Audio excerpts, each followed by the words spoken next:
കരയില്ലാത്തൊരു കടൽ, ഇങ്ങനൊരു കടലിനെ കുറിച്ച് നിങ്ങൾ കേട്ടിട്ടുണ്ടോ? ഇനി അങ്ങനൊരു കടലുണ്ടെങ്കിൽ തന്നെ അവിടെ തിരകൾ ഉണ്ടായിരിക്കുമോ, പോർട്ടുകൾ ഉണ്ടായിരിക്കുമോ, ബീച്ചുകൾ ഉണ്ടായിരിക്കുമോ, ഏത് രാജ്യത്താണ് സ്ഥിതി ചെയ്യുന്നത് തുടങ്ങിയ അനേക സംശയങ്ങൾ നമ്മുടെ മനസ്സിൽ വരാം. 1492 കൊളംബസ് അമേരിക്ക കണ്ടുപിടിക്കാനായി യൂറോപ്പിൽ നിന്ന് യാത്ര തിരിച്ചു.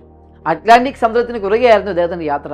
യാത്രാമധ്യേ തിരകളില്ലാത്ത വളരെ ശാന്തമായ എന്നാൽ ഗോൾഡൻ നിറത്തിൽ, സ്വർണ്ണ നിറത്തിലുള്ളതുമായ കടൽ പായൽ നിറഞ്ഞ ഒരു സ്ഥലത്തൂടെ അദ്ദേഹത്തിന് യാത്ര ചെയ്യേണ്ടി വന്നു. ഇങ്ങനെയാണ് ഈ സ്ഥലം ആദ്യമായി ലോകത്തിന്റെ ശ്രദ്ധയിൽപ്പെടുന്നത്. ഇതിൽ രസകരമായ ഒരു കാര്യം, കടലിലാണോ കടൽ പായലിനാണോ ആദ്യം പേര് കിട്ടിയത് നമുക്കറിയില്ല. കടൽ പായലിന് സർഗാസം എന്നും കടലിന് സർഗാസോ കടൽ എന്നുമാണ് പേര് വിളിക്കപ്പെടുന്നത്. സാധാരണ കടലുകൾക്ക് വിപരീതമായി സമുദ്രത്തിനുള്ളിൽ സമുദ്രം തന്നെ അതിർത്തി തീർക്കുന്ന കടലിനുള്ളിലെ കടലാണ് Sargasso sea. European, north American വൻകരകൾക്കിടയിലായി സ്ഥിതി ചെയ്യുന്ന അറ്റ്ലാന്റിക് ഓഷ്യന്റെ ഏകദേശം മധ്യഭാഗത്തായിട്ടാണ് സർഗാസോ സീ സ്ഥിതി ചെയ്യുന്നത്. നദികളിലും പുഴകളിലുമൊക്കെ ജലം ഒഴുകുന്നത് പോലെ തന്നെ മഹാസമുദ്രങ്ങളിലും ജലം ഒഴുകാറുണ്ട്. ഇവയെ സമുദ്രജല പ്രവാഹങ്ങൾ അഥവാ ഓഷ്യൻ കറൻസ് എന്ന് വിളിക്കുന്നു.